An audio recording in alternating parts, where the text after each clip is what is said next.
Okay, question 8. The average number of students per classroom at Central High School from 2000 to 2010 can be modeled by the equation y equal to 0.56x plus 27.2, where x represents the number of years since 2000 and y represents the average number of students per classroom. Which of the following best describe the meaning of the number 0.56 in the equation? Okay, so this question is a linear modeling. Okay, they give us the equation to model this here, which y represents the average number of students in the classroom. Okay, so we're not doing any math here in terms of calculation. We're just trying to interpret the equation here. Okay, so we're gonna figure out the meaning of the 0.56.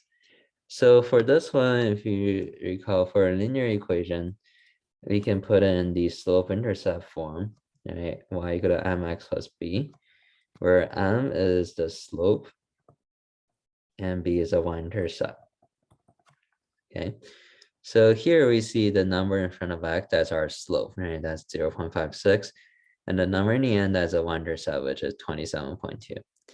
And the application question like this, the y-intercept is always going to be some kind of initial amount. Okay, initial amount. So that's the number that we begin with. Okay, and the slope is always a rate of change. Okay, so that's how much it changes for as x increased by 1, that's how much the y value changes.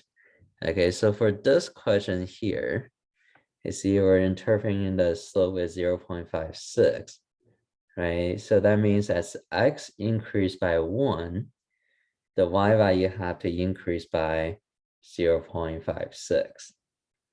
Okay.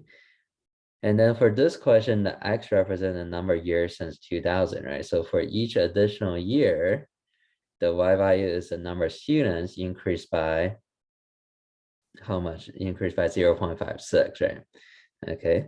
So that means that's our slope. So if you go through the answer choices, A says 0.56 represents total number of students at the school in 2000. No, that's not.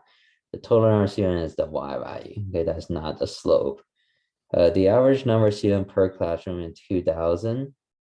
No, because this will be the number that we begin with, right? That's the initial amount. So that should be the y-intercept. So that would be like the 27.2. Okay, so it's not B.